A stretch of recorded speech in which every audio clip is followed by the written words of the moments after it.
Dip In and Out with Lucy, the podcast that opens up the discussion around domestic abuse. I'm very fortunate this morning to be sitting down with Sharon Jackson. Sharon is the founder of Shield Derby. And I think to explain a bit more about that, it's probably best to hand over to Sharon. So good morning, Sharon. Good morning, Lucy. Firstly, thank you so much for inviting me to join your podcast today. Such an important topic to discuss.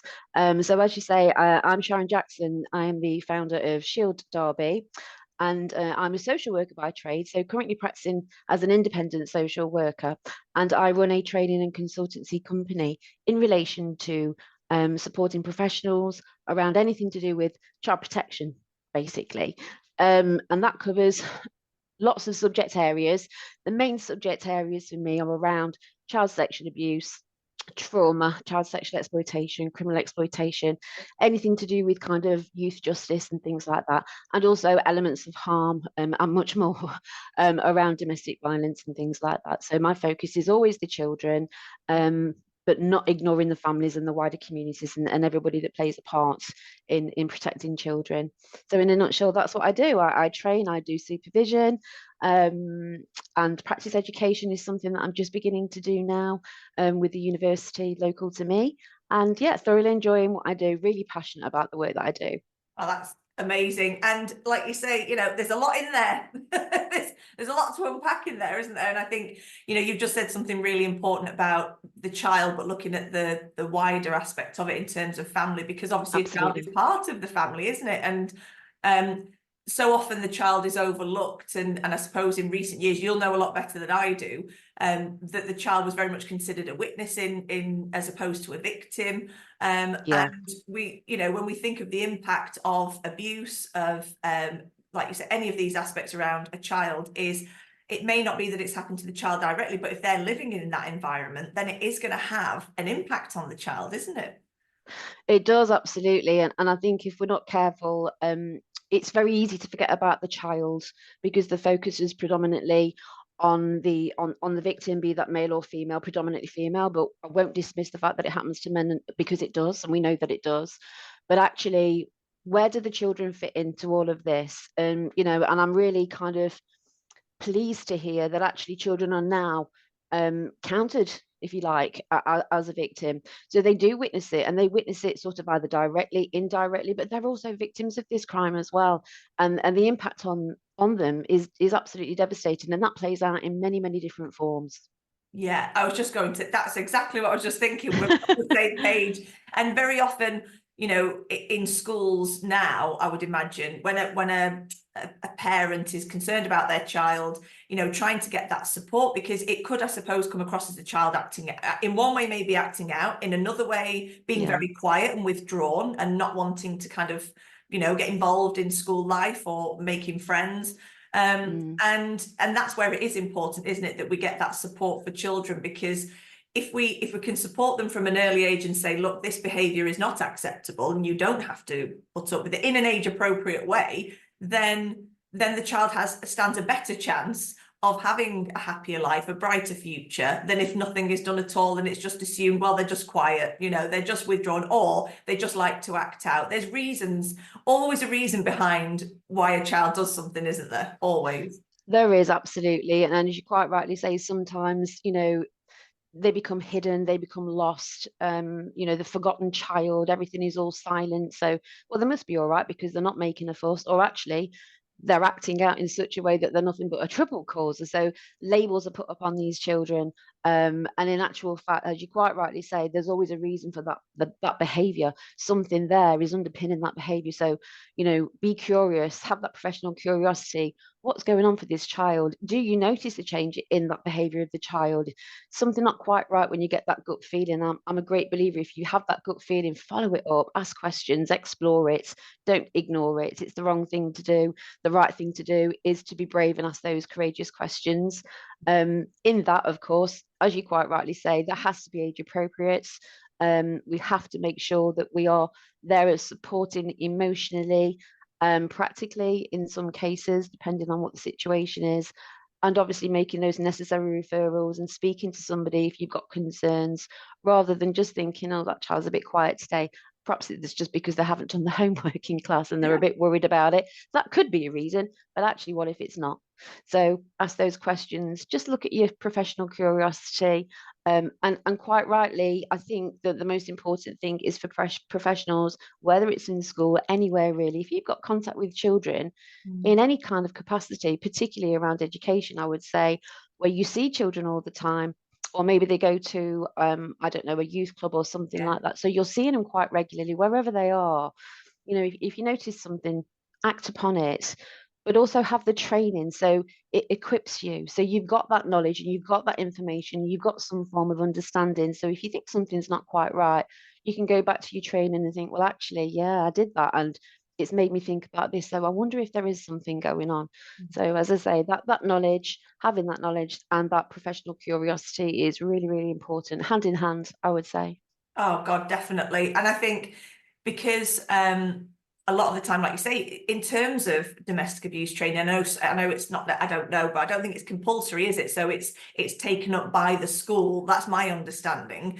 And therefore not all schools are kind of signing up to it. And it is, you know, it is an epidemic that's going on within society that we need to be talking about. And this is why it's so important to have these conversations, because it shouldn't be an intimidating conversation. It shouldn't be a scary conversation. It should be like we're doing now, talking about something that is so important because it affects so many lives. And then if we don't deal with it at the source, and if we don't look after our children, then it will continue for generations to come. And that's why it's continued over generations. And I think, you know, when you were saying then, it's interesting because I was just thinking, because with some children, as I often say with adults, and adults I've worked with, they don't know that they're in an abusive relationship or situation. To them, it's normal because that becomes your normal. And trying to explain that to society is very difficult. How can that be normal? Well, if you've ever known, and if that person has very coercively and carefully manipulated you over time, then that is your normal. And who are we to judge what one person's normal is to another? But in that time, maybe to that parent, victim parent, survivor parent, you know, that is normal.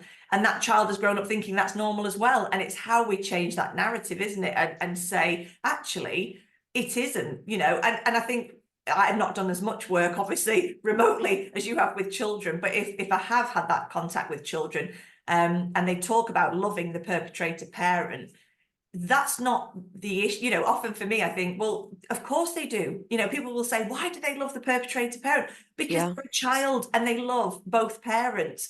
What you can sort of, in my view, is teach that child that, okay, love that parent, but you don't have to respect that behavior that they're displaying towards you, your other parent, whoever it is, you know, that's not acceptable.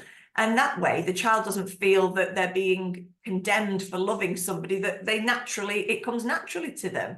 And that's where it becomes a really hard balancing act, doesn't it? Oh, absolutely. It does indeed. And that's kind of that grooming process, you know, whether it's in a domestic violence situation, whether it's a sexual abuse situation, I mean, I'm a survivor myself of child sexual abuse. So I wholeheartedly know what it feels like to love the perpetrator, at the same time despise them. But at the time, you don't recognize that you are a victim of something. You just think that, as you say, this is the norm, this is what you do. The worry there is that, you know, children will see this is how a boy's meant to behave, this is how a female is meant to behave, you know, no matter what the age, but this is how you behave, that because the role model is there. And actually that kind of sets children up to fail in society. It sets children up to fail in relationships. You know, it kind of indirectly promotes the fact that you may go on to have unhealthy relationships because actually that's the norm, that's what you think is okay. And for a boy, and I'm not just suggesting that boys are perpetrators, by the way, females are too, but actually, you know, that kind of perpetrator behavior is their norm. So, you know, where do you cross that line in saying, okay, we have to have an understanding here about why a child is behaving this way to then grow up to be the adult that's perpetrating such behavior. So the earlier we can get in there and prevent, hence what we're talking about today, and having that education for professionals, for society in general, I would say, then actually that's what we need to do. We need to do this early, and let's talk about it. You know, it's not the taboo subject it once was, but this is reality and this is what we're dealing with. So we have to be doing something about it. The earlier, the better from an educational perspective. And hopefully, you know, making some changes. We have the Domestic Abuse Act now, long awaited. Some good changes in there. There are still things that need to be active and Yeah. implemented clearly, but it's a good start. And then don't even get me started on family courts and justice systems, because that's something else. Well, do you know, it's interesting. I don't know if you saw, so I did an episode around Christmas time with Richard Port, MBE, who's partner in his Green's law firm. And we started the comment, we decided we'd do one around the family court. And I thought it'd be a great idea in the run up to Christmas, because I thought, you know, that's for a lot of parents, for a lot of people, that's where Yeah. things are escalated and heightened. You know, the children aren't available over Christmas, or they've taken them away without the other parent. Mm. All the issues that go on, breaches of the order, etc. But what's interesting is that we decided to do that as an episode, and it ended up being 2 episodes. So that just Yeah. tells you, I mean, we could probably do about 4 or 5, you know, it just shows you the level. And this is Yeah. what I want to try and convey to the public, is that this is how important it is. This is how serious it is. If we can talk for that long about the problems, the issues, where things have gone wrong, Yeah. where we can start to turn the corner and change things, then what does that tell you? You know, like you say, we can have a Domestic Abuse Act in place. That's all very well and good. But writing something on paper and acting on it and putting it into practice are 2 very different things. And I think until society understands what domestic abuse is, then that's where we're going to have to really, you know, because it is so insidious and it isn't something that is easy to explain. That's why we have to do it in this form, I think. And for me, that's why I specialize in post-separation abuse, because again, people say, well, what's that? You know, the person has left now, they're free. And you're like, it couldn't be further from the truth. In fact, that's when things get worse, you know, Yeah. more often than not. So Mm. I think you're 100% right. And I'm with you on that around education. I couldn't agree with you more. And I've been there over the years, sitting, watching my children in their primary school plays. And sadly, when you work in this arena, my brain will straightway go to looking at 30 children stood on a stage. And I'm thinking, how many statistically of those children will end up being a perpetrator or end up being a victim or survivor? Because, you know, other people would look at me and go, well, that's a bit deep and a bit dark, but it's true, it's real. And, you know, Yeah. it doesn't discriminate, does it? Abuse, it doesn't Oh discriminate. gosh, no. It has no Absolutely. barriers. It No, will just, yeah. and you can't unlearn what you know, and that's the thing. And I think, you know, we don't want to be kind of walking around saying, I wonder if, but actually, for the prevalence of this kind of crime Yeah. and this harm, and the harm to children, then actually that's what we're doing. We're doing it because we have to do that, because we're trying to protect them.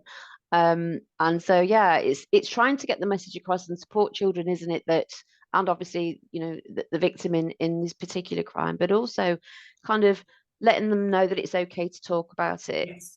But actually, what we don't want to do is put the fear of God in you. It's not about that. This is coming from an educational perspective, and helping children to then, you know, hopefully have the courage and the bravery to speak out, as many of them do. But we also know that many don't, for a whole variety of reasons.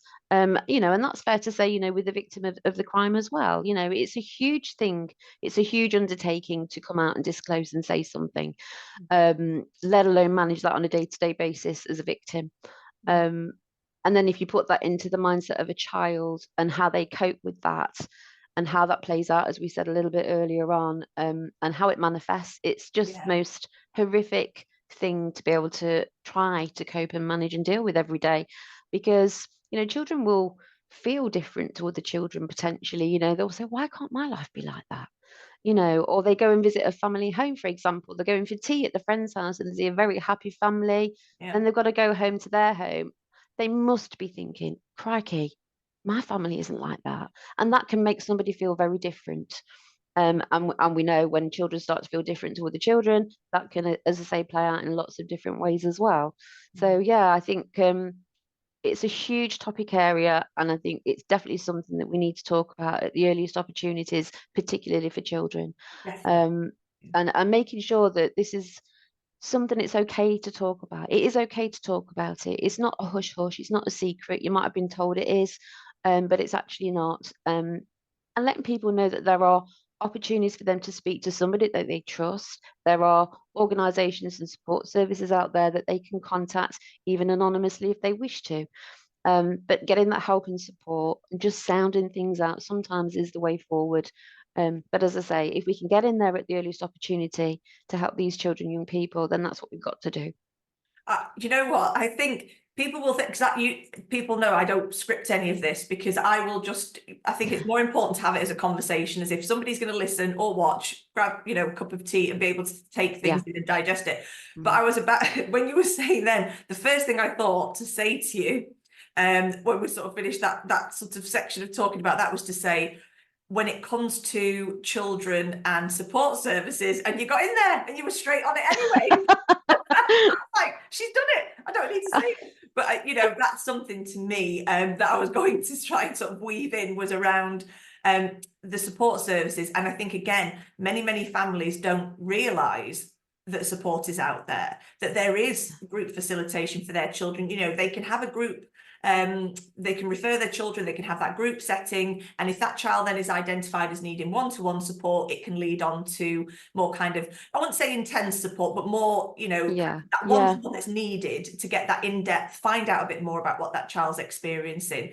And very often with children in the group setting, they might feel quite nervous at first, they might feel quite unsure.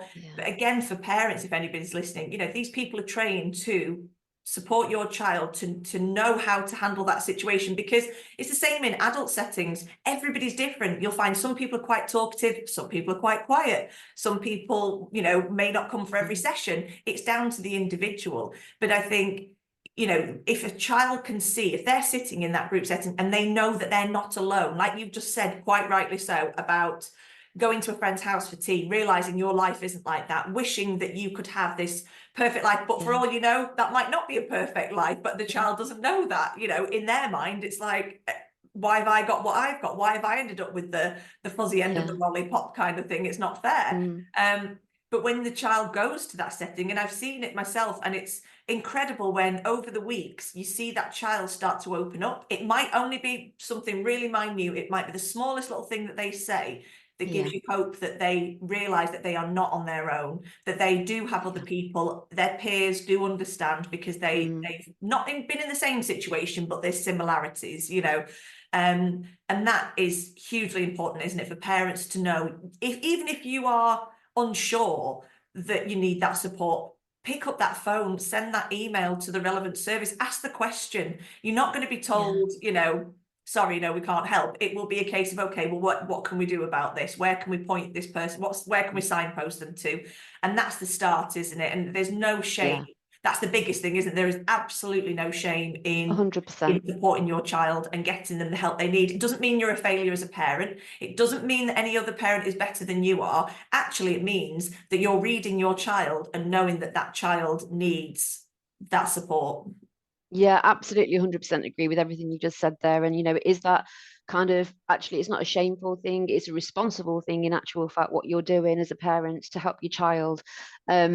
And it is difficult, because you kind of, that you're venturing out of something that is so hidden and so secretive most of the time, that actually going out into that big wide world to tell somebody that something is going on, or wanting support for your child or your children, once it's out there, then it's out there. And sometimes that barrier can be huge. So breaking through that wall, can be a really, really, really complex and big thing to do. But it does take courage and it takes bravery. But actually, if somebody like you and I and the thousands of others that work in the fields of work that we do can say to somebody, it's okay, I'm there to sort of guide you, I'm there to be your buffer of support, I'm not there to fix you, I'm not there to rescue you, I am there to help you and support you. You have the control, because actually the control's gone, hasn't it, in this situation? So let's give you the control back. That's what you need. I know that can feel quite alien to a lot of people. Making decisions can be very, very scary, but actually, if someone's supporting you along the way, then that's the best thing, and particularly with children as well, because it must be quite a daunting thing for a child to come forward and say, yeah, I could do with talking to somebody, want some support. And on that note of support, there's also available resources as well. So children may wish, as we know in the world of technology, they can access support online as well, and have different types of resources. And clearly, we have to be really mindful of what they can access online. That's a whole nother topic area. But we have to make sure that we meet the needs of the child. And if that means that we do that and provide resources and support in an online forum, whatever it may be, then that's what we need to think about as well, because not every child can get to every place or Yes. every session or the odd session for a variety of reasons. So, we do have to kind of think about that as well, but it's a minefield. It's really, really daunting. Um, but we have to start somewhere, and we're talking about it, which is great. But if we're talking about it, we need those people to talk about it too. We need everyone to be talking about it. Absolutely. But actually, rather than just talking, it's the doing as well. So we need to make sure that we're acting on that as well as we're talking about it. Definitely that proactive, isn't it? Let's, Yeah, as we said before, it's fine putting things on paper, but we need to be making sure that people know it is safe to contact, a service. And like you say, having alternatives, having other options. If somebody can't get there for whatever reason, have that online support that's there. It's also important. And I think another thing I'm quite passionate about is, especially in terms of victims who maybe potentially have had to leave the area that they lived in. More often than not, it's the victim that moves out of the area, the perpetrator remains in the area, especially if the victim or survivor is going into accommodation or refuge, and they may obviously have children. And that's when, for me as well, that support service is so important. They might not have contact with the family. They may have lost all contact with their family. yeah, But for those who do still have that support network around them, and again, I'm passionate about trying to say, the website, everything that I do from my end is, yeah, it isn't just about the victim and survivor. It's about how can family and friends support, their family member that is yeah, experiencing abuse, support their grandchild, support their son, daughter, whoever it is. And I think that's important as well, is that family and friends don't feel isolated and think, well, I don't know how to help, I don't know what yeah. to do. Because that must be a really, really tough place to be in when you're not experiencing it yourself, so you don't really understand. So you Yeah. don't want to say, I know, because then the victim survivor's going to say, well, you don't know. You can't possibly know. Yes, absolutely. How can you? It's probably the worst thing you could possibly say, isn't it, to say, Yeah. Yeah, I know how you're feeling. No, you yeah, don't. you don't, exactly. And it's that language we use, isn't it, to talk about it and say, Yeah, I don't understand. I'm not even going to try and claim that I understand, but I'm here and I'm here to listen. And quite often, yeah, and I said this in the conversation I had with Richard Port, it may be that it could be the first time that person, if they're in the family courtroom or being taken to family court around yeah, access to the children, etc., contact, for the victim survivor, it could be the first time they've even talked about the abuse, because maybe they've only just started to realize, oh my, this is what I've experienced for yeah, years. It's not just that that's their behavior, that's the norm. This is something that I'm now having to process. And I think that's so hard, isn't it? Because if you're a family friend or family or friend that you're trying to support that person, how do you go about it when that person is only trying to process it for themselves? Then it's different. It really is, isn't it? It's huge. yeah.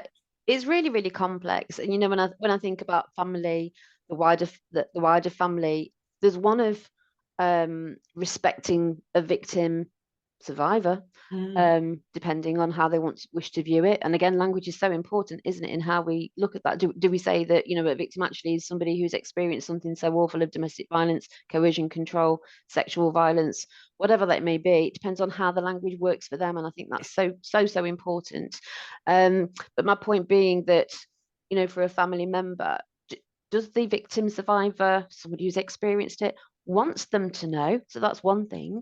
Do yeah, they want to just keep it to themselves and work with the professionals, and go through the motions of what they feel they need to do in terms of support yeah, and hopefully justice, depending on what they wish to do?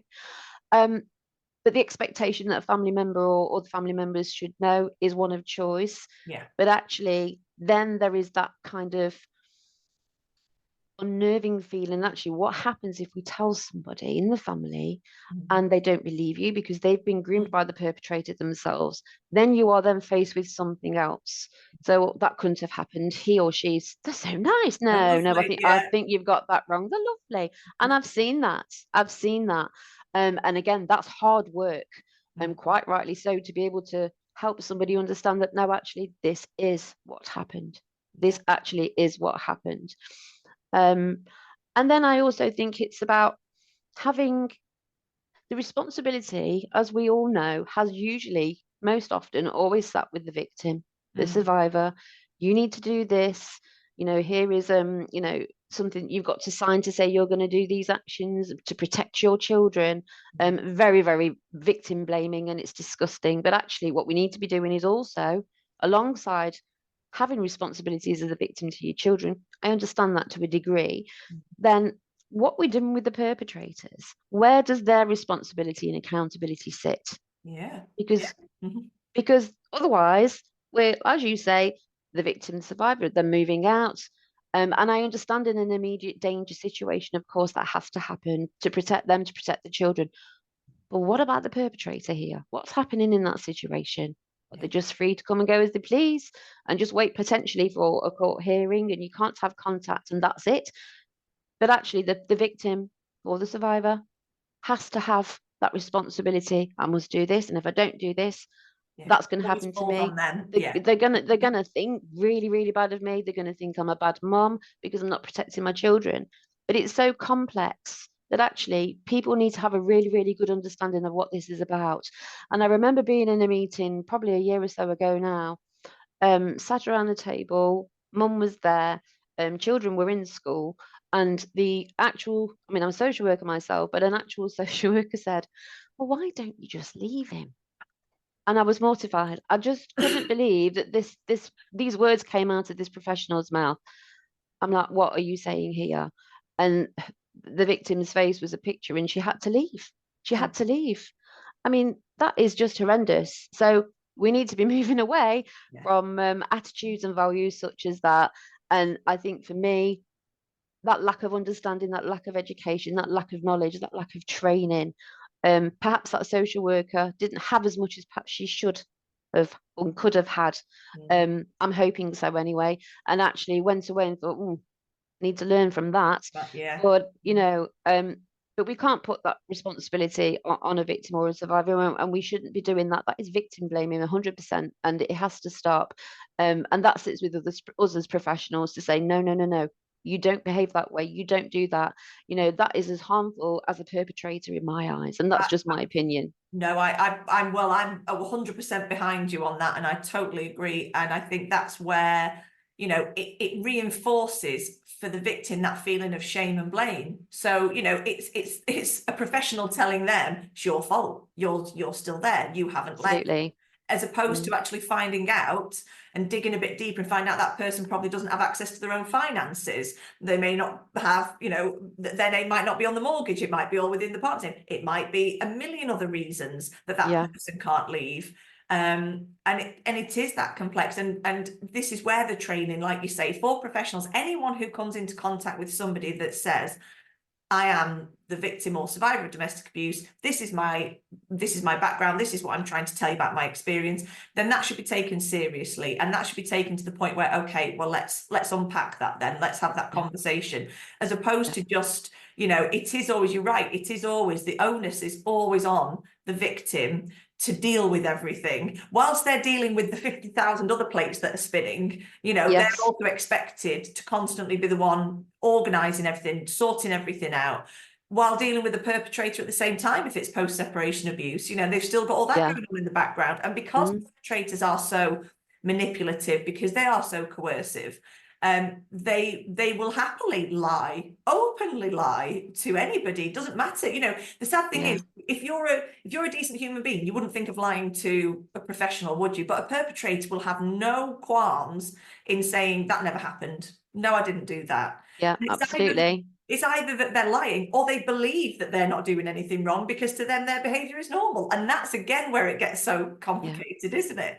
And we do have a long way to go, but I think, we are making those, even doing things like this. I was talking to somebody the other day and they said, if you were doing this podcast 10 years ago, nobody would be listening. Everybody would just be going, well, it doesn't affect me. It's not my problem. I don't know anybody that's experienced abuse. I've never experienced it myself. Whereas now people are starting to accept, if you work with somebody that's experienced abuse, that has that impact. If you are a manager, or, you have staff and that person doesn't feel safe or comfortable enough to talk to you. If they don't talk to their own family, they're not going to talk to somebody at work, are they, and say, look, I'm experiencing this, and now I've got to go and take 3 or 4 days off to go to family court. Really sorry, but so I'll take my holiday instead, because I don't want to rock the boat and I don't want to cause anyone problems. And this is where we need to be supporting victims and survivors in a much better capacity to say, we are behind you and we will do whatever it takes to support you through this. Because again, somebody said to me recently when I talked about mental health and domestic abuse, and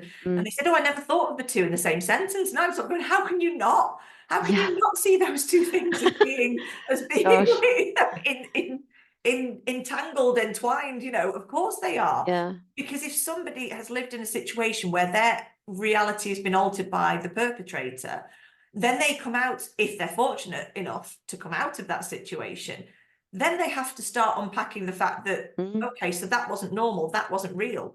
And I don't think, you know, people understand that aspect of it, do they? That it is a huge toll on your mental health. Then you get accused, if you go to the doctor, of going for support or looking for, if somebody chooses to take antidepressants, you know, then the perpetrator will use that against the victim or survivor, saying, they're insane. You know, this is how deep it goes, isn't it? And I think this is what society doesn't understand. It's not just this surface problem of, we've got an issue with domestic abuse, you know, we'll leave it to the professionals. No, it's everybody's responsibility. Completely. Absolutely. I totally agree with you there.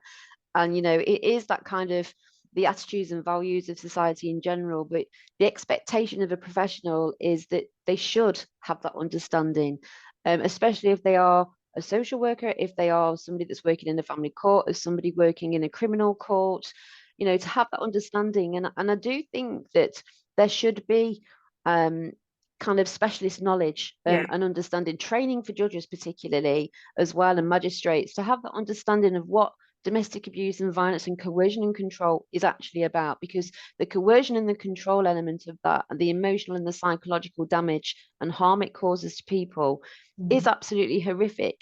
If somebody is violent, you'll see a mark, you'll see a bruise or something like that. It's quite clear that that has happened.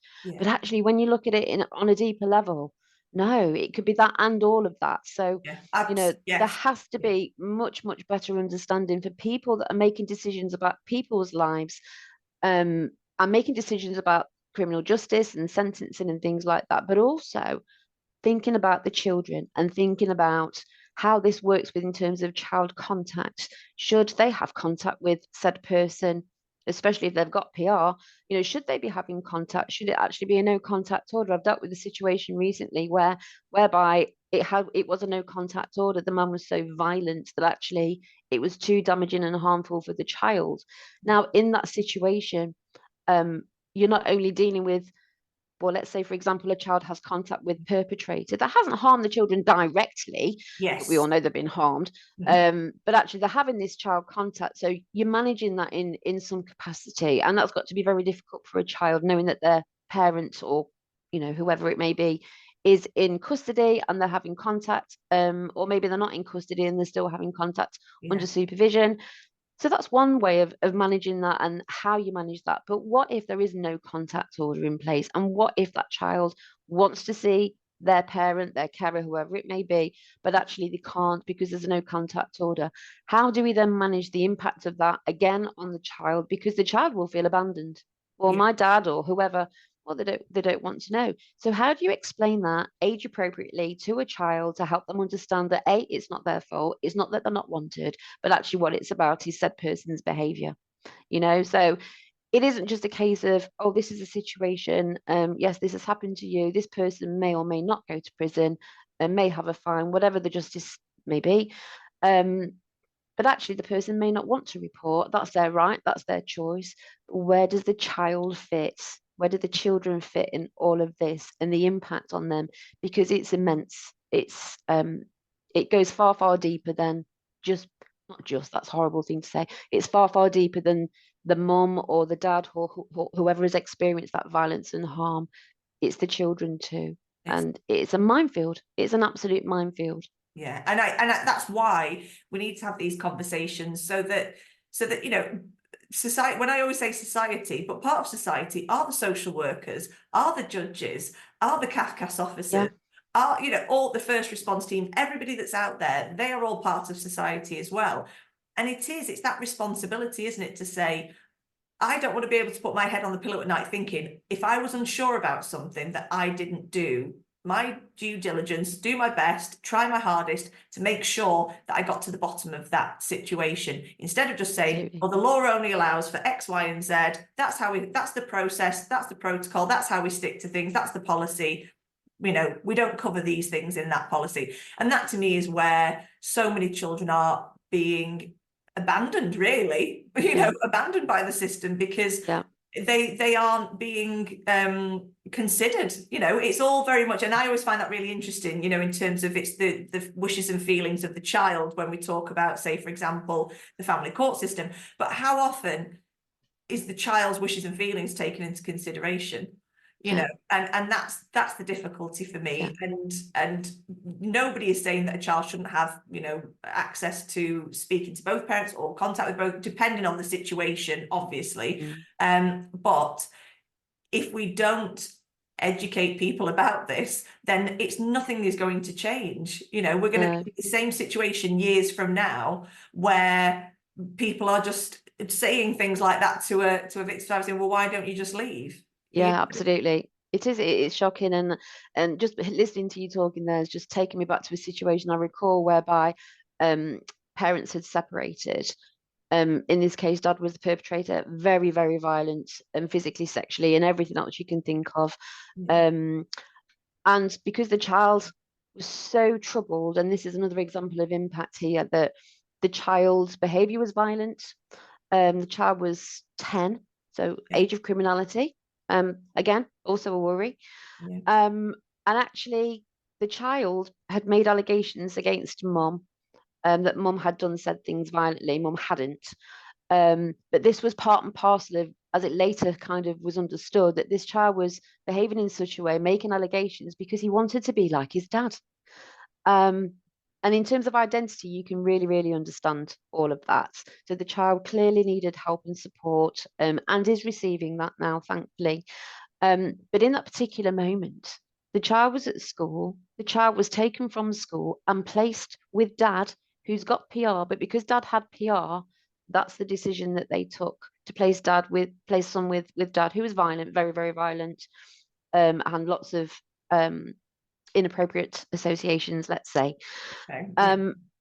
That lasted for about 2 months, I recall. For about 2 months. Mum was beside herself. Anything could have happened to that child in that situation. And quite likely, I won't say for sure, but quite likely, there's certainly psychological damage would have been caused. That I know for sure. But actually, it took time for professionals and everybody to come together to understand, this shouldn't have happened. What if that child had died? We are then faced with another situation. We know that it happens in the home where the parents are together or whoever, and it does happen. We know that. But this was a separation issue as well, and child was placed. And in actual fact, you know, what if? Then we would have had the reviews again. Then we would have had, well, lessons will be learned. And nothing changes. I'm a great believer in that we do need to learn every day. We need to learn, but we shouldn't be learning from harm to a child. We shouldn't be learning from a child death. We shouldn't be learning from a victim of domestic violence, sexual assault, when it's too late. So this is why prevention is so, so important here, you know. And I just remember that case vividly, thinking, oh my gosh, that's absolutely horrendous. What should have happened is the person that was making those decisions should have looked deeper into that case. They should have read the files. There's lots of police reports.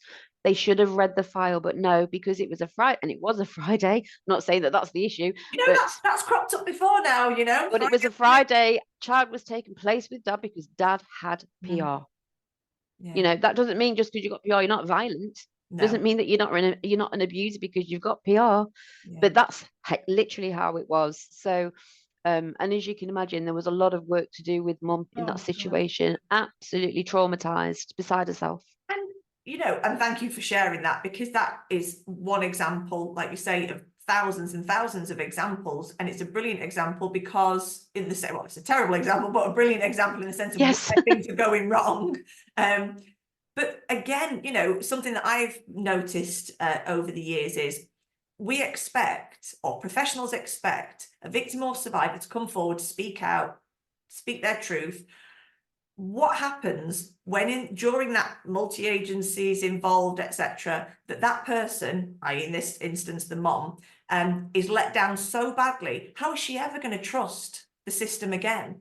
And this is the issue, isn't it? How is she ever, if anything ever happened in the future, how is she ever going to think, I know, I'll go straight away and speak to the police, or speak to children's services, etc.? Because she'll have lost all faith. And so many victims and survivors have no faith in the system because they don't think that all the agencies are speaking to each other. They're not working, you know, as they say, singing from the same hymn sheet. Somebody might know something here, somebody else knows something there. Somebody doesn't want to dig deeper because it'll take too long to pull it all apart and find out what's really going on. We haven't got time for all that.